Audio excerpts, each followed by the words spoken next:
Muito bom dia, ou boa tarde ou boa noite, vai depender do horário que você está acompanhando o nosso devocional. Hoje vamos para o quinto dia, e o nosso quinto dia fala enxergando a vida do ponto de vista de Deus. Que capítulo maravilhoso!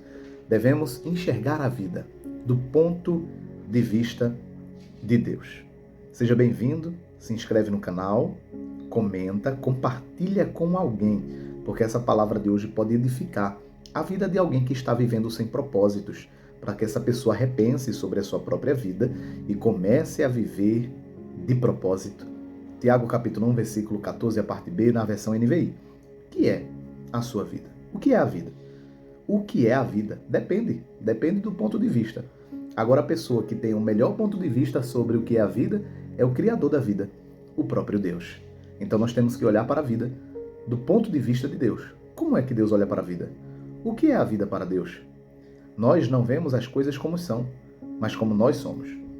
O modo de você enxergar a sua vida molda a sua vida. Então todas as pessoas estão vivendo a vida a partir do seu ponto de vista sobre o que é a vida. E é por isso que tem gente vivendo muito errado, porque ela tem um ponto de vista sobre a vida de uma maneira errada. E é necessário ter um ponto de vista da maneira certa, do ponto de vista de Deus, que é o Criador da vida. O modo de você definir a vida determina o seu destino. Sua perspectiva irá influenciar o modo de você investir seu tempo, gastar o seu dinheiro, usar os seus talentos e valorizar seus relacionamentos. Uma das melhores formas de compreender os outros é perguntar-lhes como você enxerga a sua vida. Você descobrirá que existem tantas respostas diferentes como existem pessoas. Já me disseram que a vida é um circo, outras pessoas dizem a vida é um campo minado, outras pessoas dizem a vida é uma montanha-russa, a vida é um quebra-cabeças, a vida é uma sinfonia, a vida é uma jornada, a vida é uma dança, as pessoas dizem a vida é um carrossel, algumas vezes você estará em cima, outra hora você estará embaixo, algumas vezes você fica apenas dando volta, ou alguns vão dizer assim, a vida é como uma bicicleta de 10 marchas, com engrenagens que nunca usamos. Ou a vida é um jogo de cartas, você tem de jogar com o que lhe deram. Cada um tem uma opinião sobre o que é a vida, né? E para você, o que é a vida? Será que a maneira que você vê a vida é a maneira que Deus gostaria que você visse a vida? Se eu perguntasse como você imagina a vida, qual figura lhe viria à mente? Essa tal imagem é a sua metáfora de vida. É a visão da vida que você tem, consciente ou inconscientemente. É a sua descrição de como funciona a vida e o que você espera dela. As pessoas frequentemente expressam suas metáforas de vida através de roupas, joias, carros, penteados, adesivos ou até mesmo tatuagens. Sua velada metáfora de vida influencia sua vida mais do que você percebe. A sua metáfora de vida, a imagem visual que você tem de vida, define, determina, influencia a sua vida muito mais do que você percebe. Essa imagem que você tem da vida, ou seja, esse ponto de vista que você tem da vida, influencia, por exemplo, seus valores, relacionamentos, esperanças, metas, prioridades. Por exemplo, se você pensa que a vida é uma festa, seu principal valor é se divertir. Se você pensa que a vida é uma corrida, certamente você valoriza a velocidade. Sempre estará apressado a maior parte do tempo. Se você vê a vida como uma maratona, você valoriza demais a resistência. Se você vê a vida como uma batalha, ou você vê a vida como um jogo, por exemplo, um jogo de cartas marcadas, né? Essa pessoa que vê a vida como uma batalha ou um jogo, é uma pessoa que pensa vencer tudo e vencer todas é minha obrigação.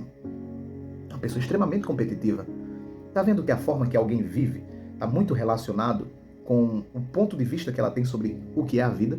Qual é a sua visão sobre a vida? Se você quer viver uma vida que agrada a Deus, que é a maneira certa, porque Ele é o autor da vida, tudo sobre a vida foi Ele que criou, inventou, idealizou. Se você quer viver a vida de uma maneira correta, de uma maneira certa, você tem que começar a pensar sobre o que é a vida do ponto de vista de Deus. Lá em Romanos capítulo 12, versículo 2, vai dizer: não se amoldem, não se padronizem. Um processo de metanoia, mudança de mentalidade. Não viva como vivem as pessoas deste mundo, mas deixe que Deus os transforme por meio de uma completa mudança de mente de vocês. E aí você experimentará a boa, agradável e perfeita vontade de Deus. E o autor vai colocar aqui que a Bíblia oferece 3 metáforas que nos ensinam a visão que Deus tem sobre a vida. Primeiro, a vida é um teste, a vida é uma incumbência de confiança e a vida também é uma atribuição temporária.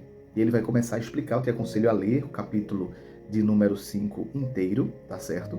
E ele começa a falar que a vida é um teste, Deus ele prova, sim, Deus ele prova, não porque ele precisa ser provado, porque nós precisamos ser provados. Deus provou a Jacó, Deus provou José, são testes da vida. Por quê? Porque o sol nasce para todos.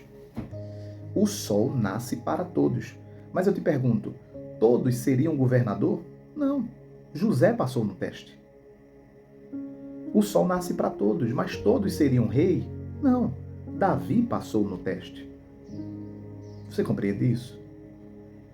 O sol nasce para todos, mas Jesus ia escolher toda a multidão para ser discípulos, apóstolos? Não. 12 passaram no teste. O sol nasce para todos, mas todos seriam libertadores do povo de Deus no Egito? Não. Moisés passou no teste. Moisés foi provado 40 anos. E a Bíblia conta a história de muitos que foram reprovados nos testes. Então, na verdade, existem pessoas que serão aprovadas e existem pessoas que serão reprovadas. Então, sim, a vida é um teste. Adão não passou no teste, comeu do fruto que Deus ordenou para não comer, foi reprovado, expulso do jardim. Judas não passou no teste, foi infiel, desleal, traiu Jesus. Saul não passou no teste, Deus o rejeitou e colocou Davi em seu lugar. O jovem rico queria seguir, servir Jesus. Jesus disse, tudo bem, mas faça só uma coisa primeiro. Vai, vende tudo que tem, dá aos pobres, volta e me segue. E o jovem rico não conseguiu passar no teste. A vida é um teste. Você tem sido aprovado ou você tem sido reprovado nos testes da vida? O segundo ponto é que ele coloca aqui que a vida é uma incumbência temporária.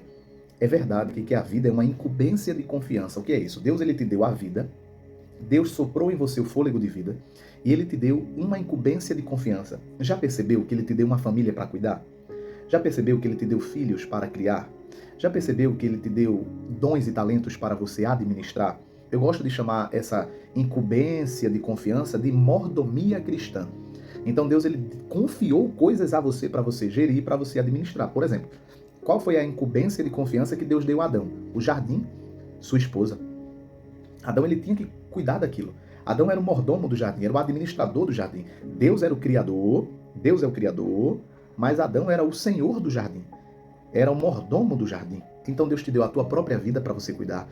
Deus te deu a tua própria saúde para você cuidar. Deus te deu filhos, família, dons e talentos, um ministério. Tem coisas que Deus ele confiou na sua mão. Você tem gerido com amor? Você tem cuidado e multiplicado o que Deus colocou na tua mão? Na eternidade, após essa vida, nós seremos recompensados por aquilo que Deus confiou em nossa mão, da maneira que nós administramos. Fomos servos bons e fiéis? Multiplicamos os talentos que Ele nos deu? Cuidamos ou fomos servos negligentes, que desperdiçou, que não zelou, que não cuidou? E a Bíblia diz, a quem mais será dado, mais será cobrado. Quanto mais coisa Deus confia na tua mão, mais dinheiro, mais recurso, mais influência, mais você será cobrado. O tema de reflexão do quinto dia, a vida é um teste e uma incumbência de confiança. O texto para memorizar, Lucas 16:10, quem é fiel nas coisas pequenas, também será nas grandes. Vamos refletir a nossa pergunta para meditar? O que me aconteceu recentemente? O que me aconteceu recentemente que agora percebo que tem sido um teste de Deus? O que aconteceu recentemente que agora percebo ter sido um teste de Deus? Porque quem é fiel no pouco está sendo aprovado para receber o muito. Vamos levantar nossas mãos?